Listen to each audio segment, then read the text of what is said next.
is a Chicago drill legend. Before getting locked up on a murder charge, he was one of the most feared rappers in Chicago. He's one of the last survivors of the war in Chirac. And now, almost a decade later, he's back on the streets and ready to take over again. This is what's going down with the Chirac Wolverine, King Lil J. Jay grew up in Chicago in a neighborhood run by the Black Disciples. He claimed BD early on, but ended up switching to an insane GD after he moved to a different hood and linked up with FBG Duck. According to E-Day from 600, Jay wanted to link up with them because he was still with the BDs. 600 is a Black Disciple set that's allied with O-Block, and at the time, Lil J was cool with dudes from Jarrell City.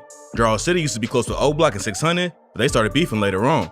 Lil J ended up getting turned away from 600. So he linked up with Jarrell City instead. That's when he started hanging out with dudes from STL EBT and became close with FBG Duck. They were so close that when Jay became homeless, he slept on the floor in Duck's mom's house. Back in 2012, the drill scene was just starting to pop off and Chief Keef was at the top of the game. His track I Don't Like was remixed by Kanye, which helped push the Chicago drill sound into the mainstream. Keef is from O-Block, so Jay and Duck went after him on a song called Critical. Duck took a shot at Keef with the line, "How the f you a chief? You ain't putting in no work." Jay and Duck also went after E-Day on the track Who the F is Dude. Even though at one point Jay wanted to join 600, by this time they had problems. Jay went after him with lines like, "E-Day, you don't want the beef. Who the F is Dude? Sneak dissing on the tweets, but if he only knew. My niggas trying to blow, yeah, we keep them tools. Who the F is E-Day? He ain't really in that field. Man, all that shit he rap about, man, that's not for real." Lil J had beef all over the city, and eventually it caught up to him. One day, the ops caught him lacking and shot him 9 times in the legs and neck. He survived the attack and made a full recovery, but being given a second chance still ain't teach him a lesson. Jay went right back to the streets and got hit again. The second shooting left him with 6 more bullet holes in the leg and bladder. After 2 close calls with death, he made it out alive and bounced back. DJ Academics even nicknamed him the Chirac Wolverine. Around this time, Jay started hanging out with Lil Jojo and other dudes from the insane GD set called Brick Squad. Jarrell City and STL EBT was beefing, which left Jay in a bad position. He repped Jarrell City, but Duck was his homie too. Then Lil Jojo was allegedly killed by the BDs, and Lil J started claiming BDK. The beef between Jarrell City and STL EBT eventually got squashed, but then STL EBT went after Brick Squad. This put Jay in another tough spot, and then something went down that caused him to split with FBG for good. According to Duck, Lil J was stealing from the crew. He allegedly stole some cash from Duck and a chain from an FBG affiliate named King Yella, so Duck let some other members of the gang rough Jay up. Stealing from your own gang can get you killed, but Jay got off with just a beating. After he got kicked out by Duck, Jay split off and started his own crew with FBG Butta called We the Ops. Jay and Butta had been tight for years at this point, and it's also rumored that Jay was with Butta and his twin sister KI when they took out OD Perry.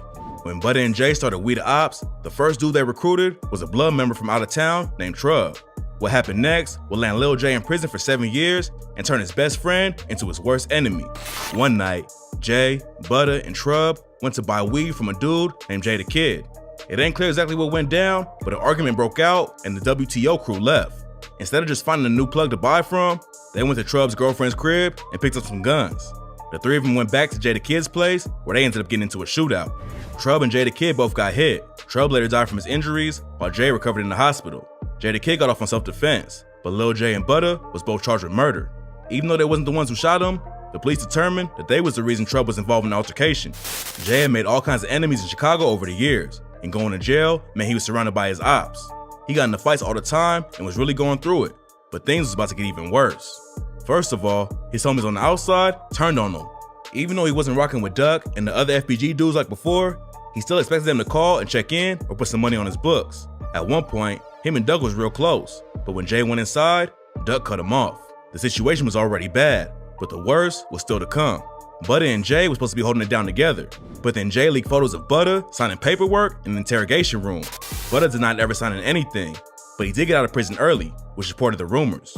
He's always denied the claim, but even a false rumor about snitching can hurt your rep. Butta cut ties with Lil J, and the 2 of them been beefing ever since. Jay actually beat the murder charge for Trub's death, but then he got sentenced to 14 years for conspiracy to commit murder and intent to kill and injure for trying to chip Jay the Kid. Nobody wants to get locked up, but Jay seemed to be using most of his time inside. He squashed some beef with the ops and eventually patched things up with FBG Duck 2 before he was tragically shot and killed in their hometown. Lil J was locked up for over 7 years, and a lot has changed in that time.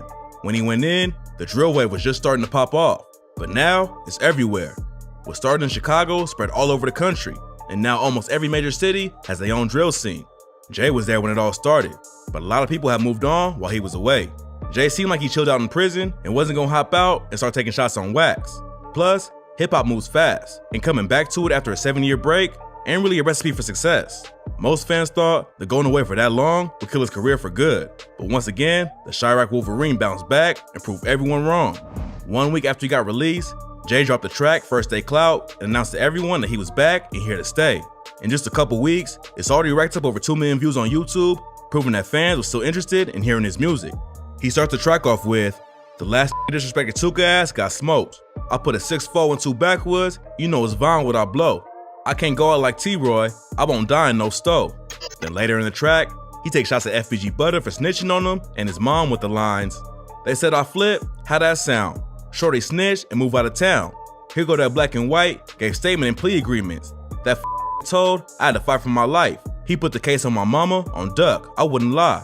Lil J did an interview with Say Cheese TV after he got out and revealed his mom was sentenced to 3 years in prison for intimidating a witness, which she claims is FBG Butta. Butta still denies ever cooperating with the police, but Jay says he has the paperwork to prove it. Butta responded with a diss track a couple of weeks later where he accused Jay of being a snitch, but Jay's First Day Clout track has 30 times more views right now. After he dropped the diss track, Butta did an interview with Camp Capone News to tell his side of the story.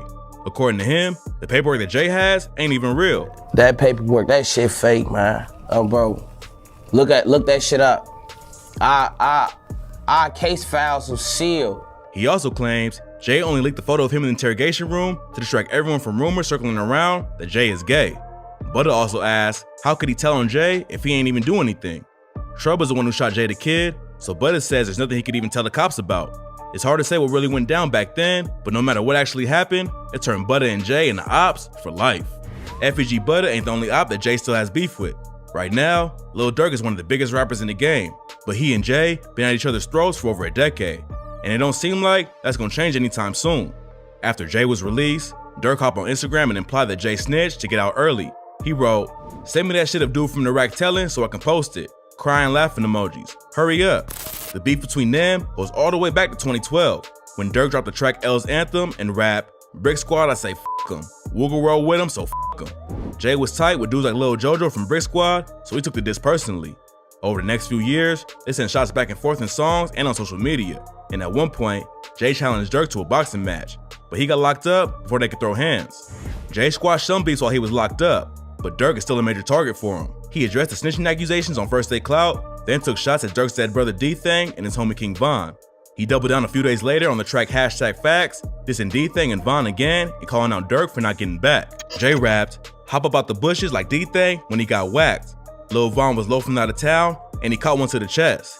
These be talking that gangster shit? Where was you at when your man got hit in this shit?